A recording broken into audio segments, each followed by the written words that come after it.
Selamat siang, selamat datang di acara webinar Powering Our Future for Indonesia Norway Investment Opportunities in Hydro and Solar Energy in Indonesia. Today, I'm Kevin from Basa Global, and please let me to explain for a while how to use the interpretation feature in our Zoom webinar today. Saya Kevin dari Basa Global, izinkan saya untuk menjelaskan secara singkat bagaimana cara menggunakan fitur interpretasi di Zoom webinar kita pada siang hari ini. Next slide please. Oke. Dalam acara webinar pada siang hari ini, mohon saat Anda join ke dalam webinar, klik join audio. Kepada panelis, mohon mute mikrofon bila Anda sedang tidak berbicara dan usahakan selalu menyalakan video selama webinar berjalan. Mohon mengakses Zoom dari koneksi internet yang stabil.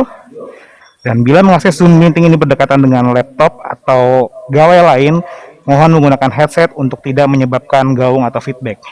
Dan pastikan Anda telah mengunduh atau menggunakan aplikasi Zoom terkini agar fitur interpretasi dapat tersedia di aplikasi Bapak Ibu sekalian. When entering this Zoom webinar, please make sure you already join the audio. For the panelists, please mute your microphone when you are not speaking. And please tune your video for the whole duration of webinar for the panelists. And then, please avoid accessing Zoom with nearby other users without using headset because it may cause echo or feedback noise. In order for this interpretation feature to be available in your device, please make sure that you are already using the updated Zoom application. Next slide, please. Sekarang saya akan menjelaskan cara menggunakan fitur interpretasi di komputer Anda. Apabila Anda menggunakan fitur interpretasi, silahkan lihat di interface di bawah Zoom Anda, ada logo bola dunia, silahkan diklik. Jika tidak ada, mohon klik 3 titik, lalu pilih tulisan interpretation. Setelah Anda klik logo bola dunia atau opsi interpretation, Anda bisa melihat ada pilihan channel bahasa Inggris atau Indonesia.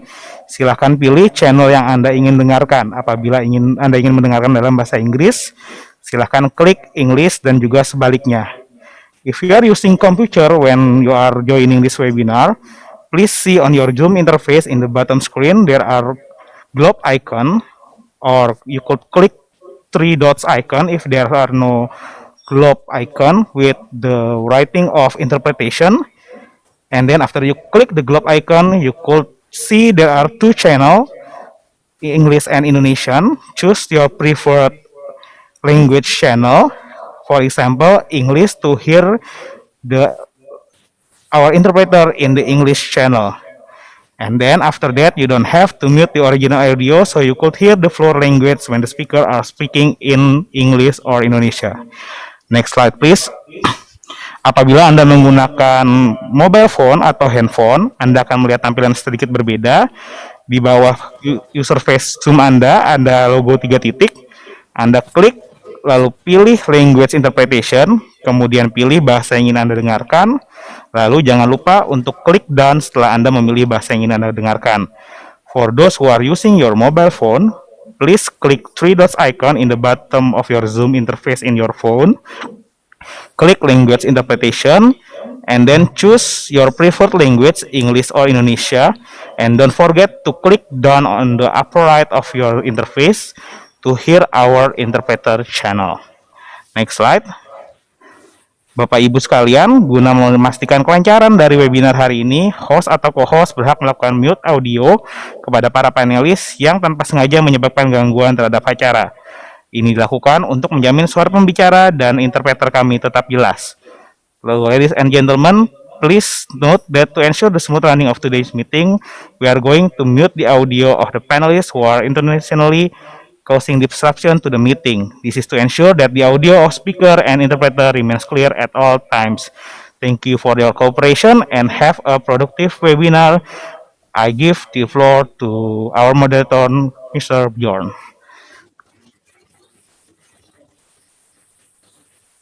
Thank you. Thank you for this very sort of comprehensive and very thorough introduction to how to manage the Zoom platform. This is a great pleasure for me to be the moderator of this Powering Our Future related to the Norwegian, Indonesian opportunities for how we can have these renewable sessions on hydro and solar energy in Indonesia. I'm regional director for NOWAP's facilities in Indonesia, as well as in UK and Australia and West Africa. And it's a great pleasure for me again to be the moderator of this excellent session. I will first give the word to His Excellencies Arfin Tashrif, the Ministry of Energy. Please, the floor is yours, and then after we will have this with the Ambassador Vega Kvål and Tujung Lubis, Ambassador for Indonesia in Oslo. His Excellency Minister Arfin Tashrif, the floor is yours. Thank you. Thank you, Mr. Bjorn Kars. So, Ambassador of Norway to the Republic of Indonesia and Timor-Leste, His Excellency Vegard Kale, Ambassador of Indonesia to the Kingdom of Norway and the Republic of Iceland, His Excellency Todung Mulya Lubis, distinguished participants, ladies and gentlemen. Good afternoon from Jakarta, and good morning for all the participants in Norway. I would like to extend my gratitude and appreciation to both the Indonesian and Norwegian Embassy for inviting me at Indonesia Norway Investment Opportunities in Renewable Energy webinar. It is a great pleasure for me to take part in such a distinguished forum and looking forward for a fruitful discussion regarding renewable energy potential cooperation between our two countries. Distinguished participants, ladies and gentlemen, in accordance with the Paris Agreement, Indonesia has committed to reduce greenhouse gas emissions by 29% by doing business as usual and 41% with international assistance by 2030. In April this year, during the Leader Summit on Climate, President Joko Widodo also stated that Indonesia is committed to further encourage green development by building a green industrial park in North Kalimantan and increase investment for energy transition through development of biofuels, lithium battery industry, and electric vehicles. For energy sector, we committed to reduce greenhouse gas emission around 314 to almost 400 million tons CO2 equivalent by 2030. As of last year's Indonesia's national determined contribution realization for energy sector has reached 64.4 million tons of CO2, with main contributions are from new and renewable energy, energy efficiency, and low carbon fuel. With regards to the simulation of long-term planning, supply and demand in the energy sector, we targeted to achieve carbon neutral by 2060 or sooner with international assistance through several strategies as follows. Massive new and renewable developments, for example, solar PV, wind, biomass, geothermal, hydro, ocean, nuclear, hydrogen, and battery energy storage systems. Reduction of fossil energy resources utilization through coal-firing biomass, retirement of 8 coal-fired power plants, and combined cycle power plants, where the last of CFPP will be discharged in 2058 and CCPP in 2054. Installment of carbon capture and storage for carbon capture, CCS or CCUS, in new fossil fuel plants, and conversion of diesel power plants into renewable energy power plants. We also would like to interconnect of transmission and smart grid installation electricity development and we increase the use of electric vehicles by 2030. In addition to that, the government of Indonesia is also currently drafting a grand strategy energy for the development of energy sector to achieve ideal targets in terms of energy security, energy mix, and emission reductions. The grand strategy emphasizes on the strategy to meet national energy demand, to improve the trade balance, as well as to develop energy infrastructures. One of the targets is to accelerate the use of renewable energy power plant with additional capacity around 38 gigawatt by 2035, prioritizing on solar PV as it is relatively less investment cost and short installation duration. Other than that, the government of Indonesia also set several progressive programs, such as primary final energy substitution by utilizing the existing technology, for example, B30, B50, co-firing, and RDF utilization. Fossil primary energy conversion by converting diesel power plant or coal-fired power plant into new and renewable energy power plant, biogas, and pellet for cooking. Utilization of non-electric new renewable energy, non-biofuel, such as biogas for cooking, biomass for drying, and for drying the agriculture products. Developing new draft of renewable energy regulation and revise the existing regulation to increase the ease of doing business and investment climate. Our ambitious targets in renewable energy development comes along with some difficult challenges. Several major issues for renewable energy development in Indonesia are: energy transformation will require big funding, incentives, improvement of supporting infrastructure, and human resources with high skills and competencies. For intermittent renewable energy generation to operate properly, it requires a high additional investment. The network system's ability to absorb electricity from new and renewable energy power plant is still limited. It would require an additional investment to upgrade power system reliability and flexibility. Renewable energy business is considered less attractive with high risk. As the result, banks, financial institutions are less interested in providing funding with long tenors and low interest. It's also faced the lack of availability of low-cost technologies suited to local conditions and dependency on imported technology. Requires policy support in the national, subnational, and international level, including public participation. This is a pivotal moment of Indonesia's transition towards a more sustainable and green future. So we invite our national and international partners in supporting our efforts through knowledge sharing, fostering strategic partnership both in the private and public sector, and opening the door for prospective investors to develop renewable energy in Indonesia. I really hope that this webinar can increase cooperation between Norway and Indonesia on implementing a clean energy transition, achieving net zero emissions, transfer of technology and investment on renewable energy development, all of which aims to the achievement of green and sustainable economy for both countries. Thank you.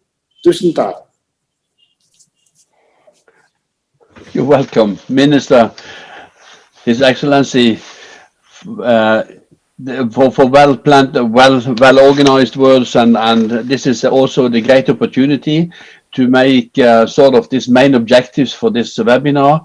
So it is successful to how Norwegian technology and solutions, particularly in the solar and hydro sector, can assist Indonesia increasing the use of renewable in the energy mix supporting the energy security. So that is a sort of main objectives for this webinar, and thank you for your sort of kind words to introduce this webinar. I think I will leave the word to His Excellency Vegard Kvål, the ambassador, the Norwegian ambassador in Jakarta. So, Mr. Ambassador, please, the floor is yours. So much, Sore. Good afternoon and good morning to those of you who are joining us from Norway. Dear Minister of Energy and Mineral Resources, His Excellency Arifin Tasrip, dear friend and colleague, dear panelists from the Ministry of Energy and Mineral Resources, from PLN, from BKPM, Tinfos, and to the moderator, Björn Kars. Distinguished ladies and gentlemen, it is a pleasure for me to welcome you to our 6th annual event on renewable energy. This year's topic is powering our future, investments opportunities in renewable energy. Renewable energy is a topic very close to my heart. I have spent quite a lot of time in my career working on energy issues. Norway is primarily powered by hydropower, almost 98%, and it started around 1890 when we built our first hydropower plants. The exploitation of our hydropower resources has played an important role in our nation building and enabled the development of an energy-intensive industry. The vast experience, both from hydropower and offshore oil and gas exploration, is now deployed in the renewable energy sector. This has enabled us to create and be in the forefront when it comes to developing skills and technology in this sector. Even though hydropower is still dominating, Norwegian companies are developing and pioneering technologies for solar power, floating, offshore wind, and energy storage too. Globally, we have, over the last couple of years, witnessed the transition from a society dominated by fossil fuel towards an era where renewables make up an increasing share of the total energy mix. In the International Energy Agency's Renewable Energy Outlook for 2021, it states that renewable was the only energy source for which demand increased in 2020. Despite the pandemic, while consumption of all other fuels declined. This is good news and of great importance if the world is to stop the global warming before we reach the point of no return.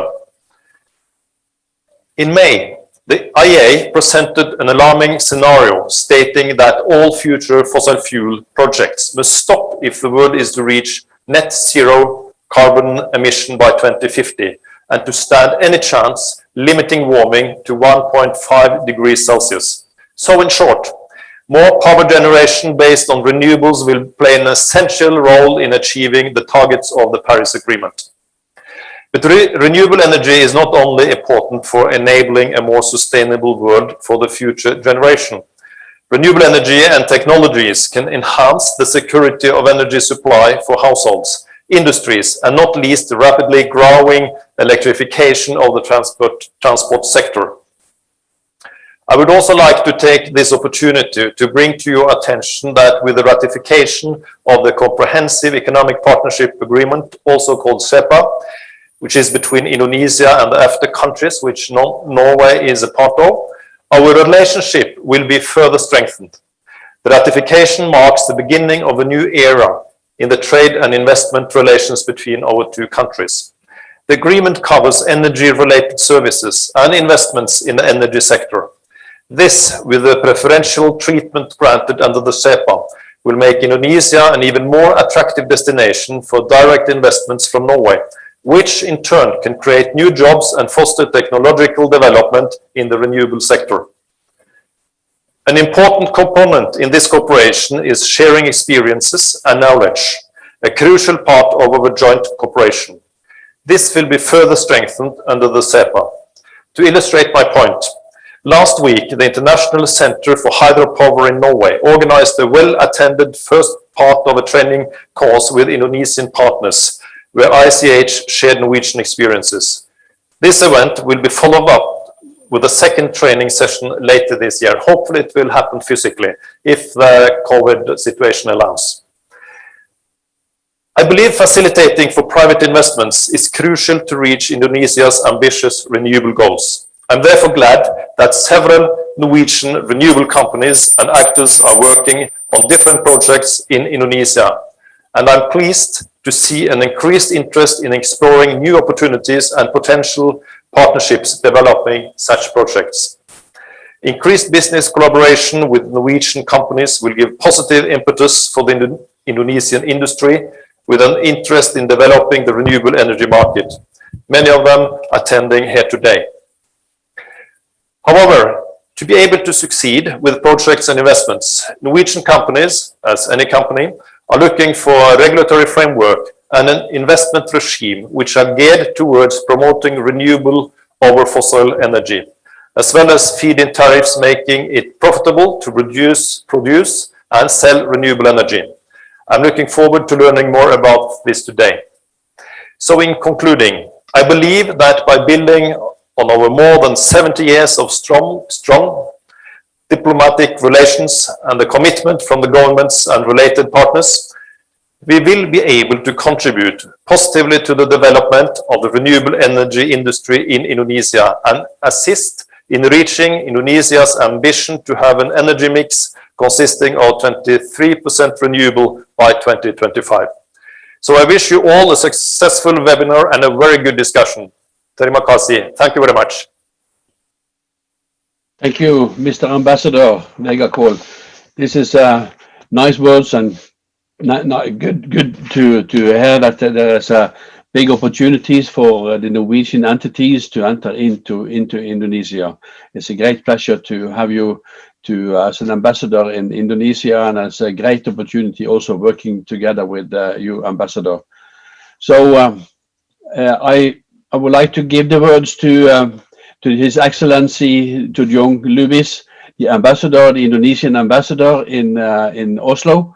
So, Mr. Ambassador Tojong Lubis, please, the floor is yours. Thank you, Bjorn. Your Excellency, Mr. Arvind Tasrif, Excellency Ambassador Fregat Kohli, distinguished panelists, ladies and gentlemen, good morning from Oslo and good afternoon or selamat siang to all the participants. Allow me to express my sincere appreciations to Minister Arvind Tasrif for being present with us today. Your presence reaffirms the commitment of the governments of Indonesia in shifting towards a greener and more sustainable energy society. My highest appreciation also to all the distinguished panelists who have availed themselves of this opportunity to discuss our energy resources and how Indonesia and Norway can work together to powering our future, specifically in the hydro and solar energy sectors. I would like also to thank my counterpart, Ambassador Fregat Kohli, for the excellent collaborations between our teams in Oslo and Jakarta to organize this important webinar. Last but not least, it is my pleasure to welcome all the participants joining us today in this webinar. We understand that we can only do so much in the next few hours, but we hope this webinar will only be the first step of many, together towards a shared sustainable future. Distinguished guests, the world is transitioning to a future based on sustainable energy. Targets are being set by the international community, such as through the Paris agreements, to lower global emission levels by 2030, and the International Energy Agency report that was mentioned by Ambassador Kohli on the global pathway to net zero emission, with several countries already setting targets to become emission-free societies by 2050. This is a very ambitious target. These global targets tell us what our energy system need to look like in the future. Low carbon, renewable base, and high efficiency with universal access to all. So how we navigate a path to this future is becoming clearer. We know that this will require a radical transition in many areas and transformation across sectors. Just recently, President Joko Widodo made a bold statement to ban the development of new coal power plants project in Indonesia. Rencana Usaha Penyediaan Listrik, or the National Electricity Supply Business Plan for 2021-2030. Indonesia has also set an ambitious target to achieve 23% renewable energy mix by 2025 and 30% by 2050. Indonesia's success, among other things, will depend upon its investment condition and energy policy design that are critical to the mobilization of new investments in the renewable energy sectors. And to grow and expand renewable energy-based grids, we need extensive cooperations. Both governments and the private sectors will play crucial roles in financing and developing new renewable energy projects. Norway, of course, is a leader in renewable energy, with 98% of its energy source coming from renewable solutions. It is an important partner for the development of renewable and sustainable energy in Indonesia. So we hope to see this partnership continue to flourish in the times ahead. Ladies and gentlemen, right after the webinar, there will also be some consultation sessions from the Ministry of Investment, PLN, and from the Norwegian side, Nordfund. For Norwegian companies, I hope you take the opportunity to have discussions with these two important Indonesian institutions that play a key role in the process of investing in the renewable energy sectors in Indonesia.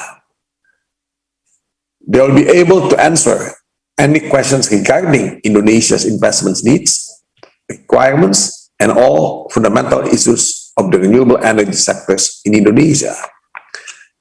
And for our Indonesian stakeholders, I also encourage you to join the consultation session with Nordfund to find out opportunities for funding and financing which Norway provides in these sectors.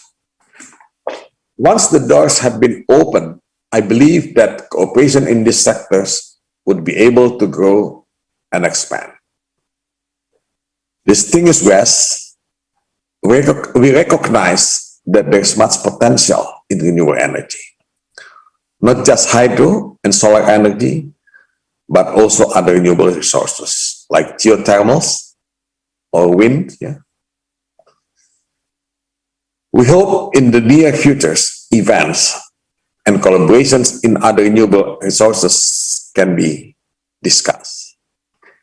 Indonesia and Norway have a bilateral energy consultation forum or Forum Konsultasi Bilateral Energy that is long overdue to be convened against by the two countries. For the next bilateral energy consultation forum, we hope to put renewable energy at the forefront of our discussions. Once again, I would like to thank the Ministry of Energy and Mineral Resources and the Norwegian Embassy in Jakarta for these collaborations. I would like also to thank Beyond for moderating this webinar. I wish you all have fruitful discussions, gain new perspectives, form effective partnership, and develop solutions to the many challenges we are facing towards more sustainable futures. Thank you, tusen tak, and terima kasih. Thank you, Mr. Ambassador. This was a good introduction for this new cooperation future cooperation between the Norwegian entities and also in the Indonesian entities. It's a great also pleasure to introduce and to have our 4 panelists, the Indonesian panelists with us, and also a Norwegian panelist that also we would like to introduce later on. I would like to start with Mr. Iksan Asad. If I can maybe also use your full name, I think that will be good. Let me just pick up the. Yes, Mr. Björn. Wait just 1 second, sir. Yes, my name is Iksan Asad. I'm a director of Mega Project and Renewable Energy in PLN. You can call me Iksan. Iksan, that will is good. So let me just take a very short introduction of yourself. I do assume, Mr. Iksan, that you have been in your position for the last 2 years, and it is a PLN. If I can say so, it's the state electricity company. Yes. It's an Indonesian governmental-owned corporation for electricity distribution in Indonesia, generate most of the country's electrical power. That is what I do understand, that it is the PLN's responsibility. PLN is also responsible for providing electrical power, including power generation, supply, distribution, provide support to maintenance and electricity services. So you are one of the key players, Mr. Iksan, to this green future, I do assume. So that is also a great pleasure to have you as one of our key panelists, and I also understand that you are in your office today. And I will maybe also go on to the next Nurul Ikhwan, the Deputy Investments or Planning or Ministry Investments. Maybe you can say hello and wave your hand so we can see that you are with us. There you are. Thank you.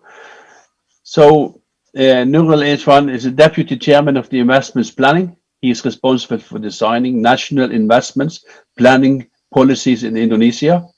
Prior to his current position, Ishan was Director of Regional Investments Promoting Director of Indonesia Investments on Promoting Center at London, which responsibility to promote Indonesian investments.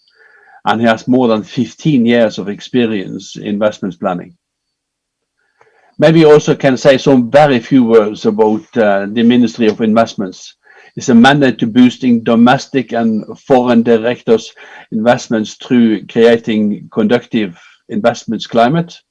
Its goal is not to seek more domestic and foreign investments, but also seeking quality investments that may drive Indonesian economy and absorb a lot of the manpower. We know that the sort of global has been with a sort of coal, but also now we are looking into the green future. So really pleasure to have you with us today, Nurul. Then I take the third Indonesian sort of short introduction to the third, Krishnan Aditya. Sorry for my Bahasa Indonesia is not the strongest. Even I've been living in Indonesia for 2 years. So, but maybe I call you Chris. So then you have the opportunity to be the director. Maybe you can say some few words and wave and say hello. Hello, Bjorn. Hello, everybody. Nice to meeting you. Thank you. You are, Chris, the Director of General of New Renewable Energy. Energy Conservatives has task of formulating implementing policies in the field of fostering, controlling and supervision various new renewable energies. The directorate varies from new renewable energy, carries out the following functions. You're formulating the policies of field developments, controlling supervisions, business activities, engineering, work safely, environment, and so on. You have the implementing of the policies of field fostering, controlling and supervision of business activities, as well as preparation of norm standards and procedures. These are important tasks to have a successful and a green shift into the renewable sectors. So let me just start with since we are now having some few questions after, I would like to also introduce the Tinfos. And I just need to say that Tinfos has a long Norwegian history. It's more than 125 years, and I believe today is 127 long history with Tinfos. Harald is not that old, but Harald Reigstad, he is the business development and commercial director with Tinfos. And Tinfos, as I said, has a long, good story to tell. Harald is, as I said, has the sort of his track record as a long development in international renewable energy business, managing complex international sales business and transactions. He's been, in spite of his young years, project financial and project structuring, developing of international partnering and business network, and also development of private and public partnering programs. Tinfos and Harald's task is to manage development investments in hydropower plants in Norway, Indonesia, the Balkan, project analysis and project financing, leading managing extensive international negotiations and sales of assets and international financing. Also reviewing the possibilities for developments and implementation of investments from foreign banks. That is the 4 panelists we have together with us. And I will maybe start with some key questions to the PLN. I believe that that PLN is a key player in this business. So maybe Iksan, and if we go on to the questions related to the Paris Agreement, if we can say so, if we can start with that one. So maybe you can explore how this His Excellency the Minister Afi Tasri Indonesia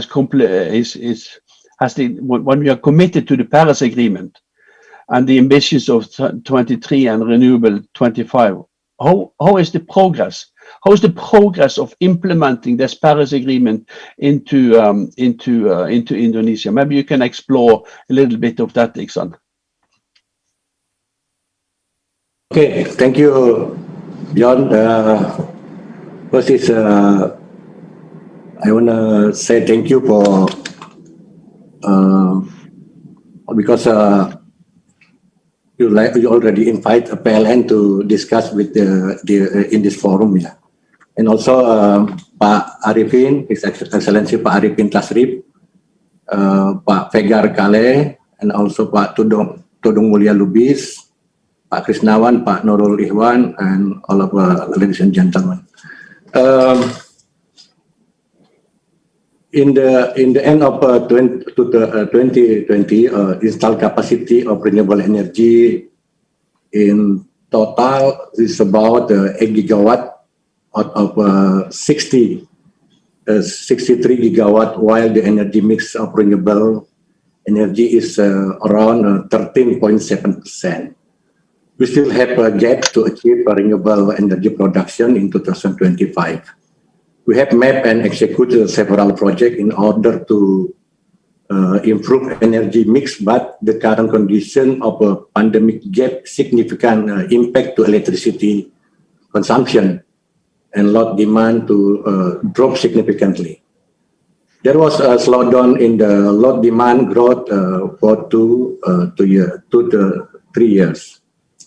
Despite the aforementioned condition, PLN has managed to complete additional renewable energy power plant by optimizing existing and under construction assets, namely by accelerating the completion of hydro and geothermal power plant, which are under construction, and implementing variable renewable energy development, like digital conversion to renewable energy, and also co-firing operation with biomass for coal-fired power plant. It means we still commit to achieve 23% of renewable energy in 2025.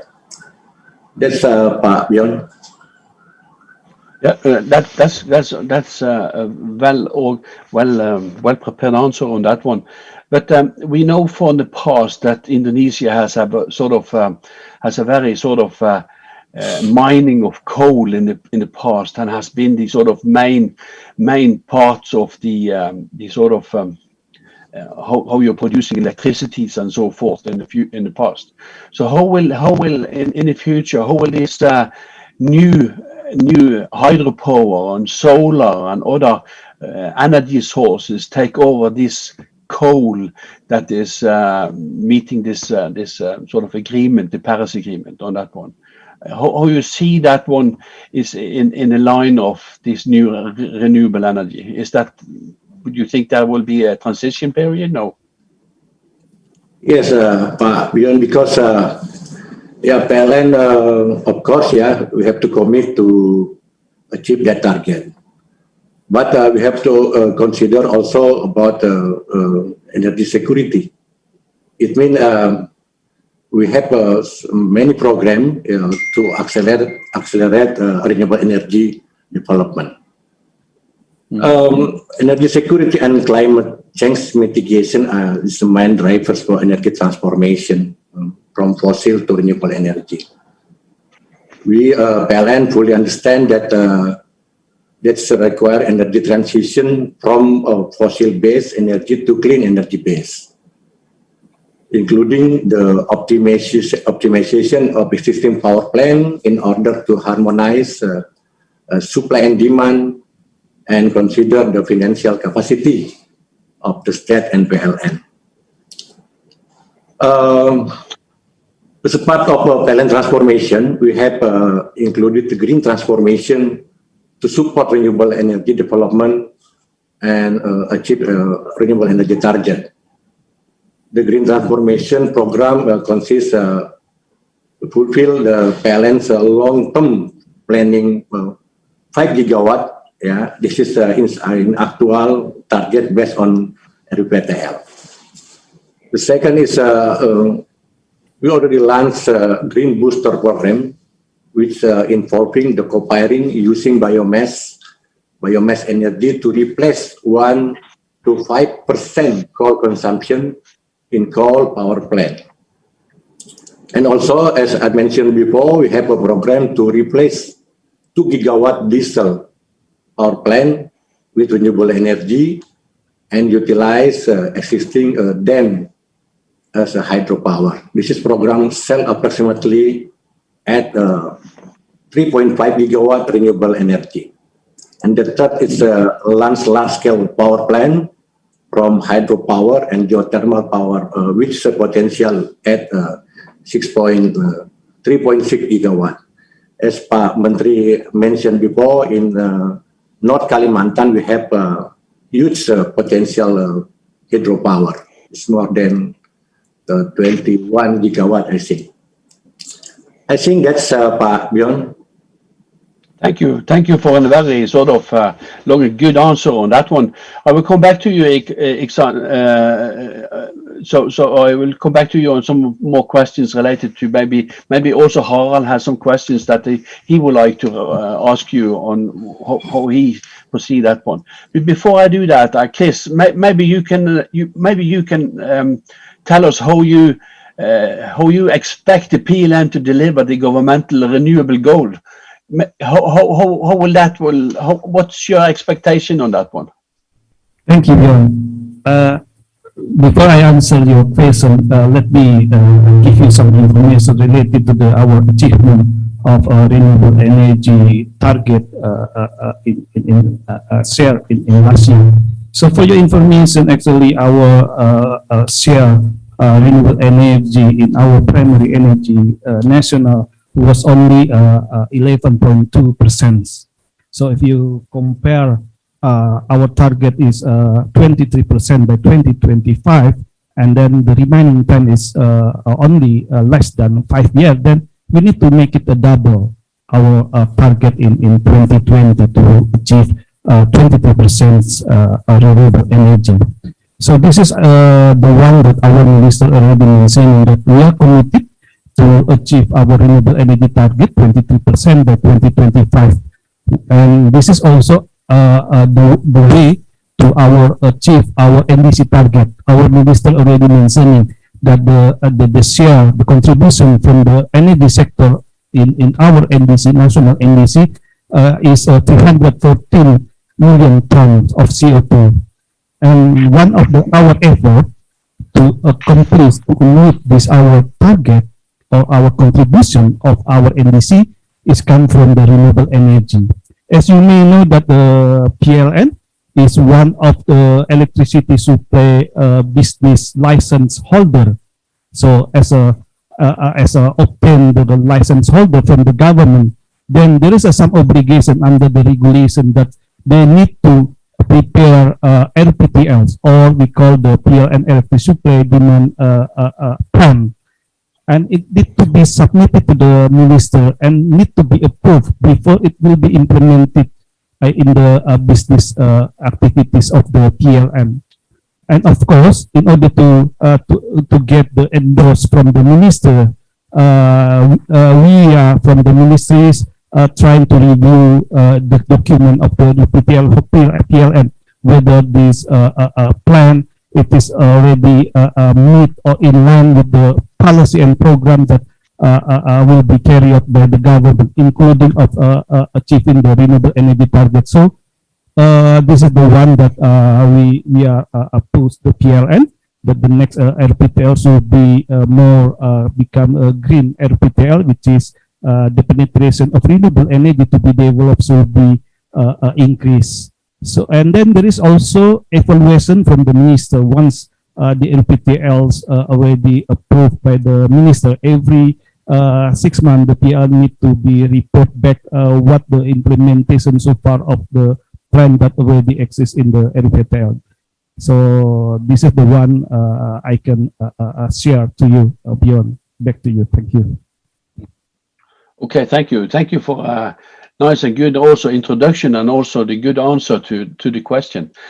Maybe you also can talk a little bit about what is the expectations now from the Norwegian societies and the Norwegian companies. What will be the hindering for Norwegian entities to come into Indonesia, seen from the ministry side of that?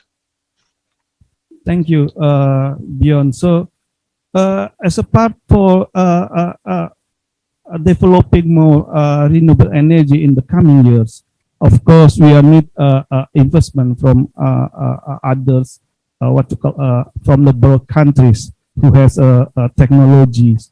For example, like Norway, they have a capability in developing hydro, because they have experiences in developing hydro as a primary energy supply for the electricity in the countries. And then the other side is Norway is also have a capability of industry. They already producing some machine in terms of renewable energy based power generation, like a wind, hydro, solar, and so on. And this is will be what you call the technology, and the capability is also very needed in Indonesia.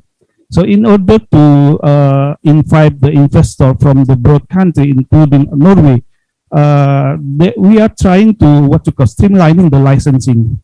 This is the one of our effort. So there's several climate conducive climate investment already revised by the government. First is the government just in 2018 already established what we call the online single submission. So through this OSS, the licenses to obtaining by the investor can be directly to go online.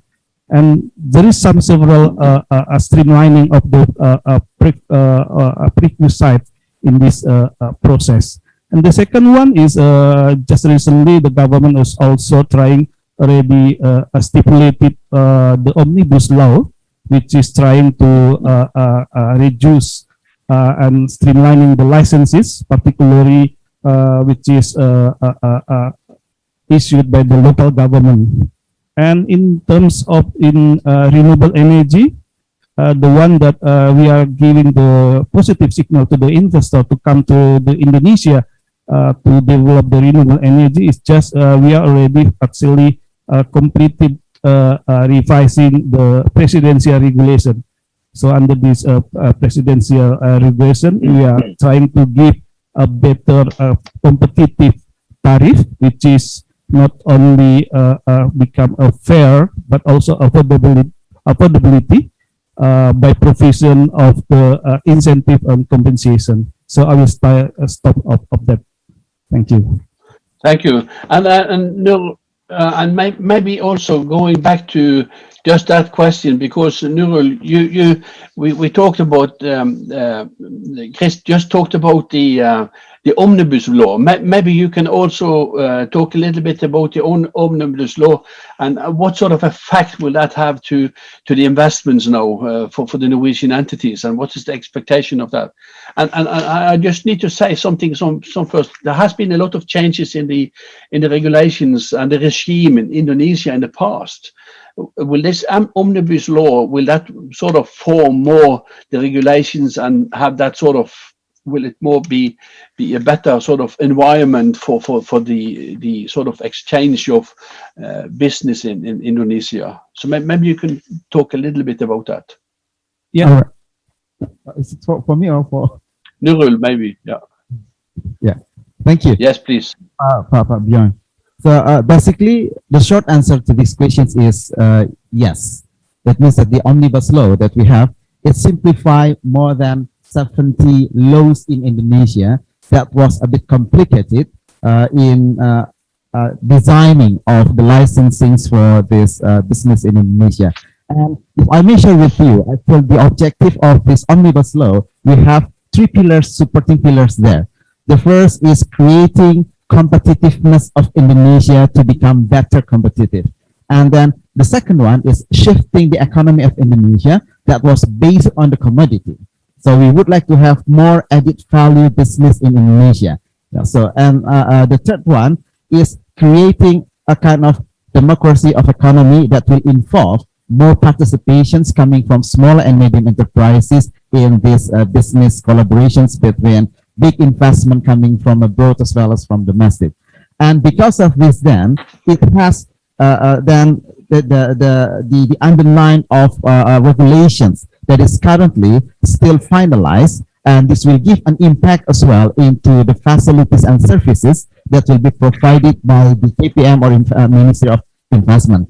As mentioned by our colleague Chris, that we are going to have online single submissions, the new one that will be based on the risk. So this will be a kind of simplifications from various regulations that was implemented in Indonesia to becoming simpler. So with this then, in the next coming of July, we are going to start of implementations, the brand new system of online single submissions. It means that the existing current one will be we are not going to use this one anymore. Then we just use the other one, the new one. And we are going to give 1 day stop of transforming from the existing OSS 1.1 into the risk-based approach one.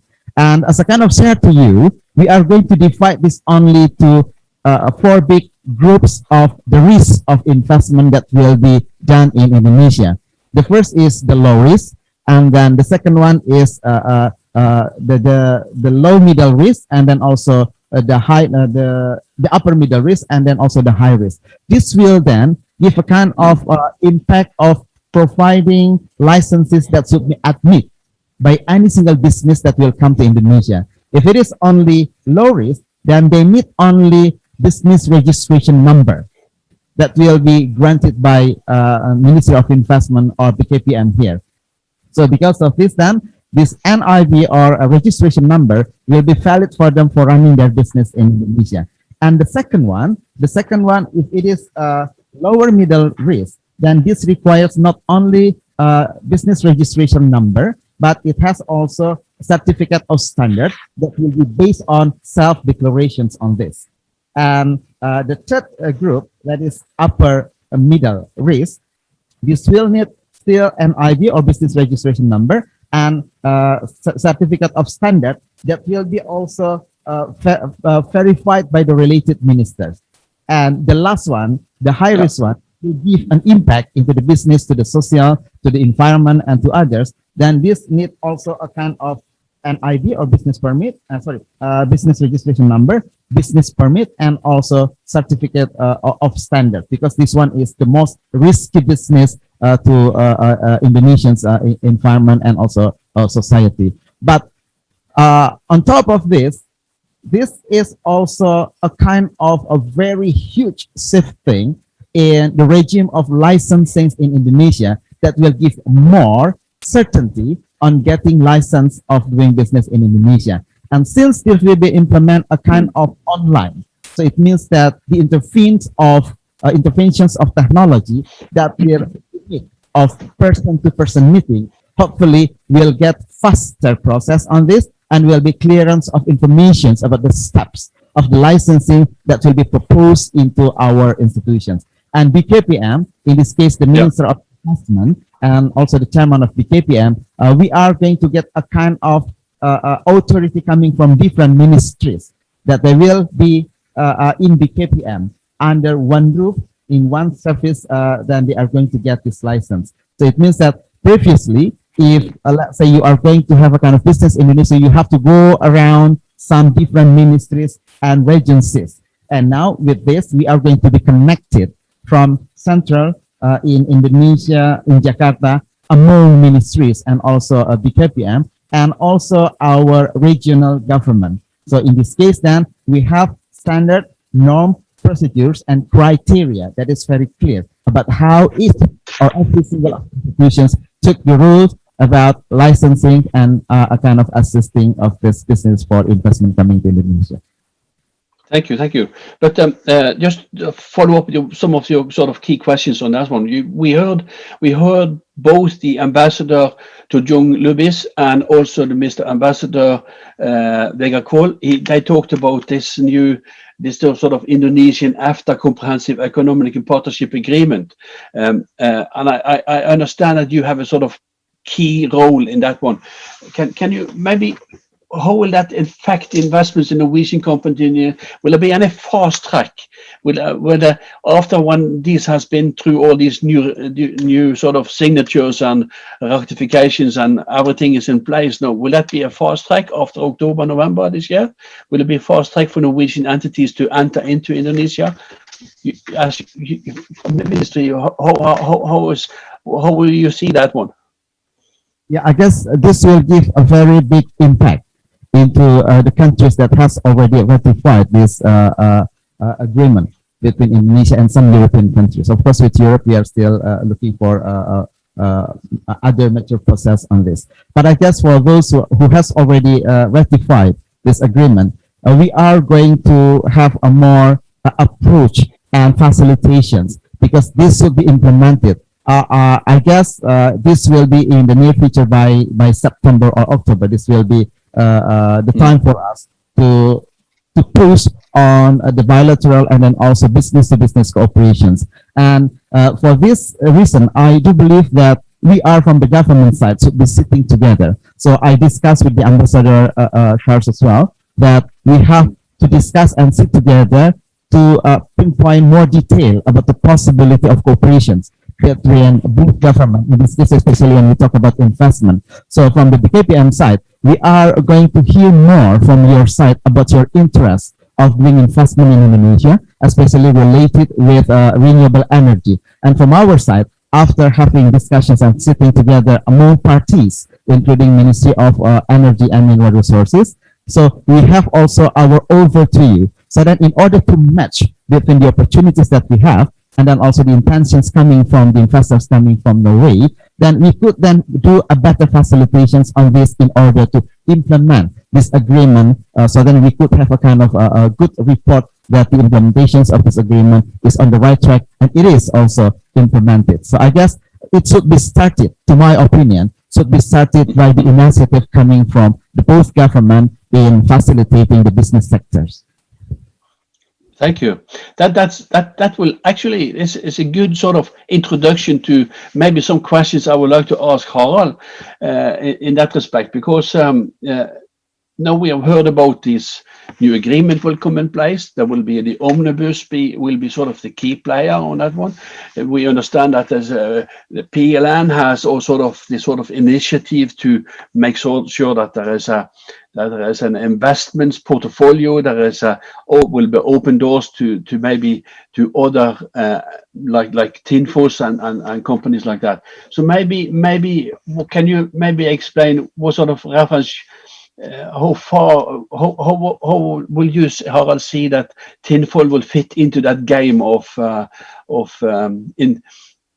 invitations from the government or from the ministries and from PLN to enter into Tinfos into Indonesia?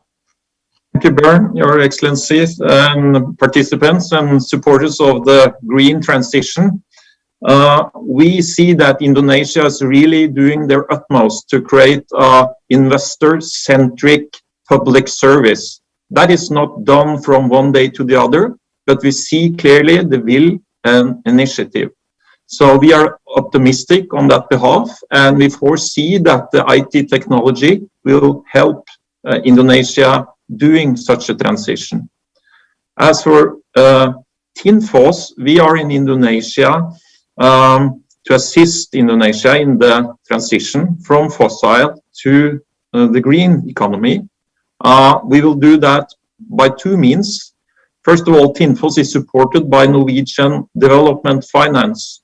So we are ready to set up formal knowledge transfer schemes within hydropower development, construction, operation, fully financed by Norwegian institutions to be enjoyed by aspiring Indonesian employees in the Tinfos companies in Indonesia, as well as our partner companies in Indonesia.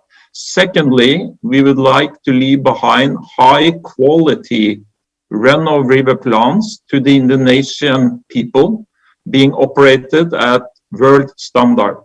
So PLN can trust the energy security from such plants. We are really optimistic as we see Indonesia, like any other country in the world, has a big challenge in moving from fossil to renewable energy. However, Indonesia is in the lucky position that the country carries most of the answers themselves. They have the resources, for instance, the biggest hydro potential in the world, to our understanding. So we are optimistic, but we see that there are some issues regarding the licensing processes, the PPAs, which are now, we hope, being addressed. It's said here by the Excellency of the Ministry, and we are really optimistic on that behalf.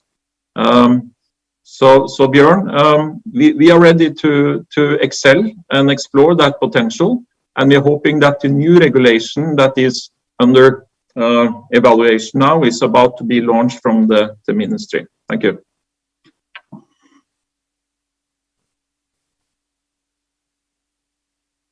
I think you're muted, Björn.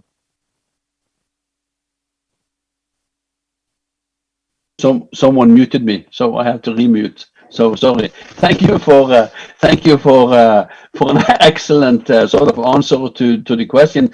And I can also see that there is one colleague of yourself that has also some typed in some questions. I will come back to that one in a bit. So maybe also Iksan, maybe you can also say some few words about how can private sector and domestic companies assist in yourself, Iksan, in the PLN in getting this mega project going. Maybe you can say some few words about, will you invite them in, or will you welcome them, or thank you? Can you say some few words? Yeah, thank you, Bjorn. Of course, we open opportunity for all investors, both the local and foreign company in the development of renewable energy in all capacities through principle of good corporate governance or GCG. As for your information, that up to this time, the PPA for small and large size has been running well in Indonesia. It is quite bankable.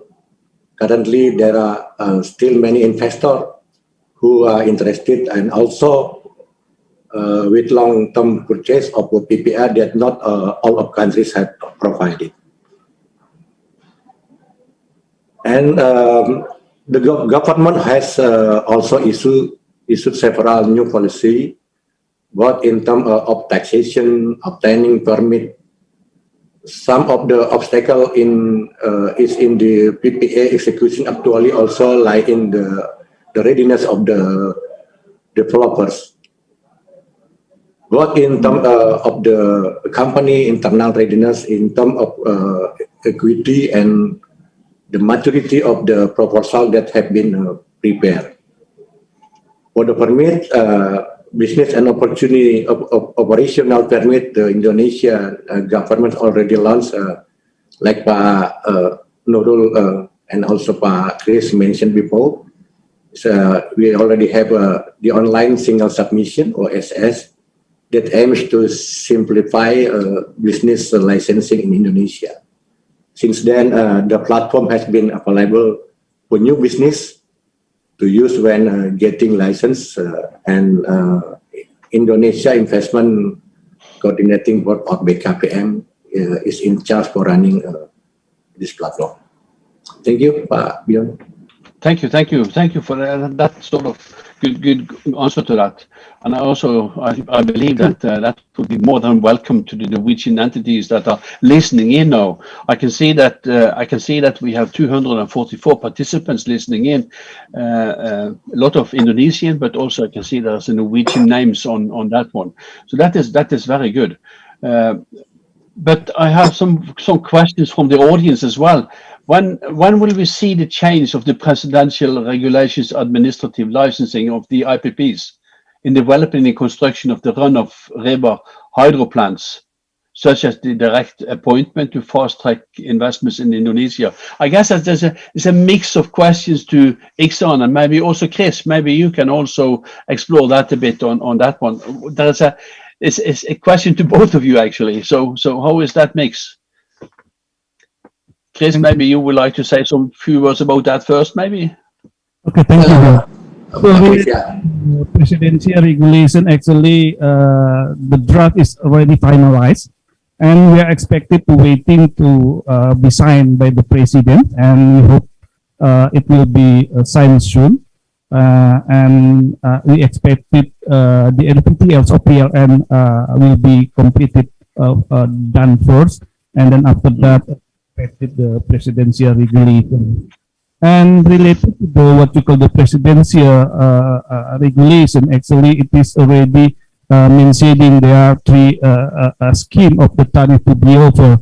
One is a feed-in tariff, and this is actually will be applied for the renewable energy with the capacity up to 5 megawatt. And under this one, it is there is a direct selections process. And the second one is a ceiling price scheme, and this is will be applied for the renewable energy power plant with the capacity above 5 megawatt.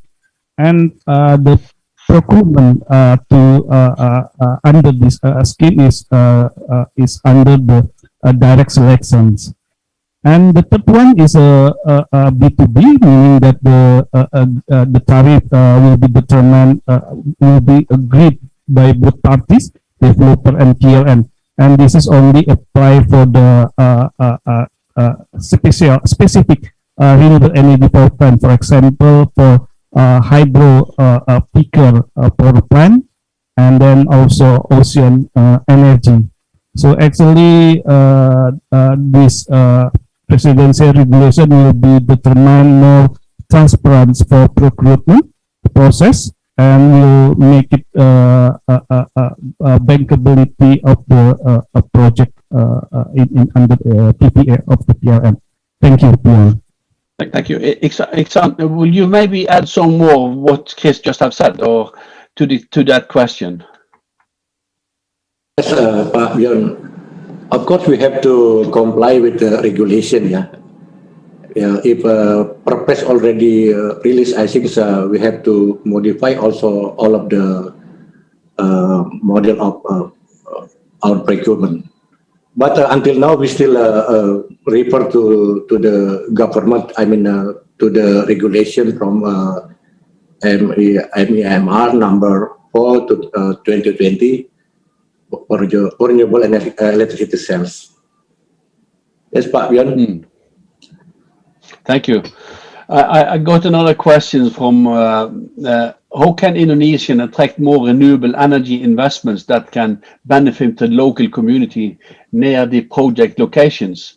Is that the questions maybe for for Nurul maybe? I don't know. Yeah, thank you, Pak Bjorn. Yes, I guess the thing that we need to do is developing a kind of proposal of the projects that could be offered to the potential investors coming from Norway. So in this case, I guess then we need also to discuss with PTPLN, because PTPLN has also potential projects that could be offered. So in this case, then once they do this project together with local partners in Indonesia, then they could also in the same understanding with PTPLN about the regulations and implementations of regulations, especially in regard to purchase power agreement and other things.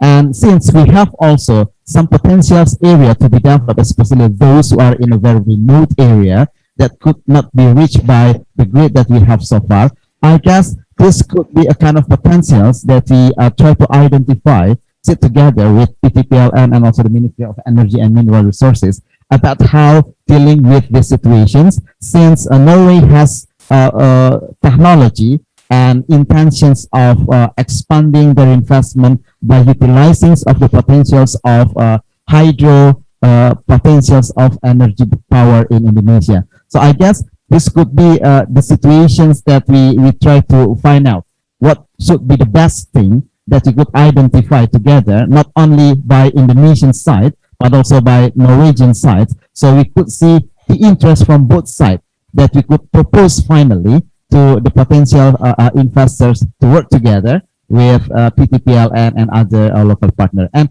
I should also add some information for investment coming to Indonesia. Ministry of Investment and BKPM, we are very proud and very happy to facilitate any investment coming to Indonesia by finding the local partners from Indonesia, and especially those who are from small and medium enterprises, because we have already the program that will be under some deputies in BKPM, that they will provide also potential partners for the foreign direct investment. This is good because the local partners, they know the detail and the nitty-gritty about doing business in Indonesia. So then this will give a good understanding on the side of implementations of this investment in Indonesia. So I guess those the things that we have to do, and working together with Norwegians and Norwegian technology, and especially renewable energy, that is unavoidable for Indonesia, that in the future we have to have this resource coming from renewable energy if we don't want to be left behind by the potential investors that they look for the potential supply of energy only coming from the renewable energy ones. Oh, good. Just to follow up on that one, there's an investment from Norwegian side will need a bankable PPA. How will that be possible? Can you just explore a little about that? Nurul. When it is related with PPA, I guess Pak Iksan has the authority to answer this. Okay. Thank you, Pak Bjorn. Thank you, Pak Nurul. Yeah, maybe that's for Iksan, maybe. Yeah. Yeah. Talent understand the perspective side of investor and lenders in electricity business in Indonesia. In response to several requests, sure, we always tax bankability issue into account in coordination with the regulatory agency, so that the project can run smoothly by paying attention to the all benefit derived from the utilization of renewable energy. Pak Dion, and as for your information, that up to this time, the PPL for small and large size has been running well in Indonesia. It's quite a bankable one. Of the ongoing project plotting PP is already achieving financing debt. Currently, there are still many investors who are interested. For example, we have one project now still ongoing is plotting Cirata. PP plotting Cirata is 145 megawatt. Yes, Pak. Yeah. What makes you think that mega projects are more profitable than small scale projects? Do mega projects also take into account the benefits of social and environmental impact? Iksan. Yes, I just want to update also about the PPA. As I mentioned before, that our refer to balance still refer to regulation to IMR number 4/2020. It's about the impact of mega project, of course. It means we still needed support from you, from all of the investors, from all of the stakeholders. How to accelerate that project, especially project renewable, I mean should be have the huge impact to economic in Indonesia. As I mentioned before, that we have project 2 gigawatt conversion diesel to renewable energy in the remote area, and then we hope that not only not only decrease the fuel consumption, but also they have an impact to increase economic that side. Yes, Pak Wian. Yeah, thank you. I move a little bit to Harald, maybe to explore. Harald, what do you see as the most fruitful solution for Indonesia, seen from the TINFOS perspective? Yeah, thank you, Bern.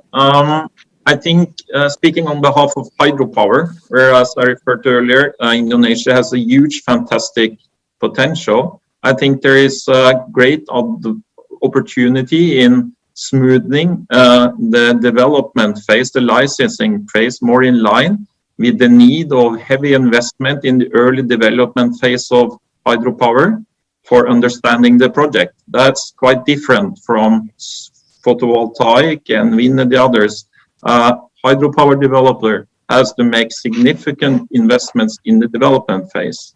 And the challenge then is, do you dare to take that risk when you're not secured a PPA, or you're not secured to come in a position to negotiate the PPA? So that's one issue that I think by solving that issue, you could unleash a very huge potential of hydro in Indonesia. The second being that if the developer is assumed to carry the licensing cost, I think it would really benefit both Indonesia and private developers if one could establish a regime where you have private bank accounts where the developer is expected to deposit such cost. That would really create a large efficiency and a more certainty in the development phase. So these are two peculiarities connected to hydropower, important to TINFOS, but I think implicitly important also to Indonesia for unleashing that potential. Thank you, Björn.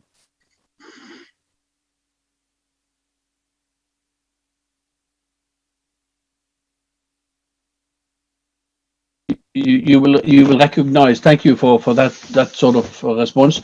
Would you recognize that other Norwegian entities now will see Indonesian market as a sort of potential for the future, or seen from your perspective, Harald? I really hope so, because it's a country of it's a great country. The people, the renewable resources, and clearly the willingness to improve and make the transition.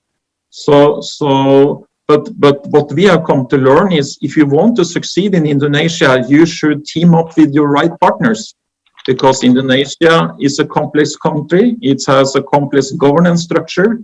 So to succeed in Indonesia, companies like Tinfos and our other companies from Norway should really seek out to find the good local partner. That's kind of our most important learning, being in Indonesia since 2009. That's good. Thank you. We know that Indonesia has a long past history within oil and gas, long history within sort of coal, as we just talked about, and that has been sort of the electricity sort of supply and the energy supply for Indonesia for the long time.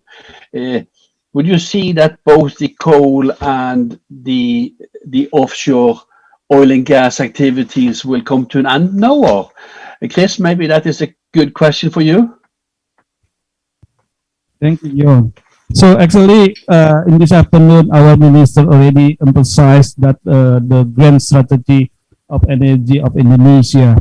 As you may know that we are very keen and very encourage the development of renewable energy. But in the other side, we still have a fossil power plant. And related to the fossil power plant, particularly coal-fired power plant, as already mentioned, our minister and also Pak Iksan, actually for the existing one, we are trying to implement the program what we call the co-firing with the coal-fired power plant. So this is actually the fuel, the coal itself for the coal fire will be mixed with the biomass. So actually the program is going to be implemented, and we expected it will be reduce the emission from the coal-fired power plant. And then there is also having some discussion that the coal-fired power plant will be phasing out gradually, considering the retirement age of its coal-fired power plant itself. It is because, you know, in Indonesia under the PPA we have take or pay clause, which will be impacted to the not only the PLN but also for the country. So we are very careful, but the idea we are trying to phasing out the coal-fired power plant, considering the retirement age of its power plant. And on top of that, we are trying to develop massively solar power plant, including also the hydro power plant. So this is, and then in intermediate time, we are also trying to use a gas power plant. This is also will be good to be combined with the variable renewable energy, because they have run-up/run-down is very fast and can be mitigate the intermittency of variable renewable power plant. Thank you. Thank you. Now that's good, Chris. Good. I can read behind the line, even if this is a sort of green renewable sessions. I can see from the panelists that there is a lot of other listening in, not only for renewable sector, but there is also companies watching in behind this 232 participants that also are interested in other sectors in that one. And I'd just like to mention that I would also like to use the opportunity that Norway, like I'm coming from the Norwegian Energy Partners, we have sort of a seat in Indonesia, and Dianor, she is our representatives in Indonesia, and also can facilitate and sort of be business to business meeting together with as our senior advisor. And we are a non-profit organization that also can facilitate a bit on renewable sector, on the wind, solar, hydropower, hydrogen, green and blue, and also within oil and gas sector, we can also be sort of a link into Indonesian market. And we know that's a lot of companies that are listening in. And I counted behind our members, and that is to the ambassadors, both to the Indonesian ambassador and to John Lewis, and also the Vega Call. There is 177 Norwegian entities that has pointed as Indonesian market as a sort of interest market within hydropower, within solar, within wind. So there is a lot of interest for investments in Indonesia, and I can see some of the guys are listening in as a participants on this one. I can also see that the time is running from us, and I would like to speak to all of you for many hours more. And I hope that this session is not coming to an end by this session, but I would also like to. I can see there's a lot of questions that will be explored is explored. There is about 22 Q&A questions that, of course, we should have been asked. But I think what Iksan, you have introduced on what PLN is doing, the ministries are what you can facilitate in the future. I think that has been a great pleasure of from both Chris and Nurul and Iksan to how you have talked about this, from inviting Norwegian entities in. And I also thank you to Harald that you have also taken the opportunity to really go into a bit of the depth of Tinfos has seen Indonesian as a good market for the future. So that is very good, and I'm delighted to say that I hope this vaccine, the COVID-19 vaccine, will sort of make it possible to see each other in person in the future. So and that we can have this cooperation between Norwegian entities and the and Indonesian good market, because there is really a golden opportunity. So I will thank you all participants for listening in. I will thank you, Mr. Ambassador Todrik Lubis, to have really taken the opportunity to talk about this. Thank you to Vega Kåle, for the Norwegian ambassador in Indonesia, and also the ministry, His Excellency Minister, that he has also taken the opportunity in a busy day to take the introduction of this webinar. So I think that has been a very good session, and thank you all for again for taking the time of an early days in Norway, late afternoon in Indonesia, and also that it's good to see that the digital platform also can work to communicate across the world in spite of time frame and so forth. So thank you also for listening in, and I leave the word to the organizers. Thank you. Yeah, before we close the sessions, can I just add some information on this? Since we are in situations that we could not meet in person, so situations that we have, we would like to suggest you that for those from Norwegian, Norwegian investor who would like to find more information, we have our representative office in London, that is Aditya Prasda. I do hope he is in this webinar as well.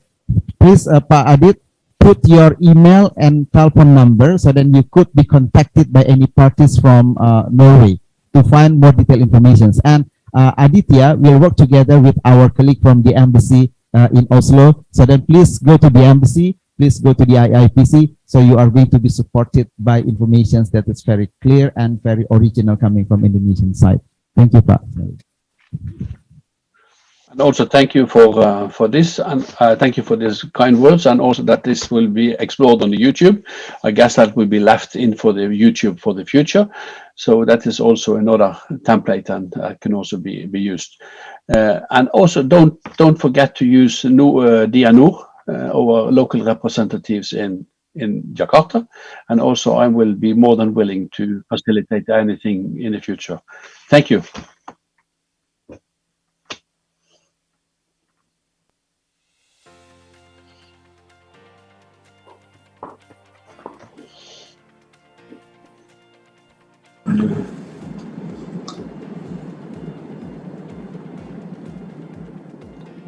Thank you Pak Dubes. Pak Dubes, terima kasih.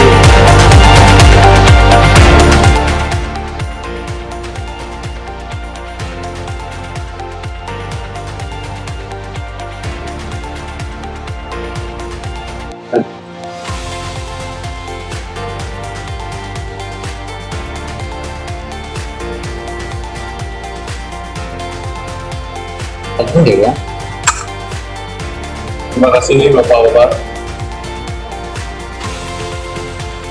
Are we going to make the summary? Yes.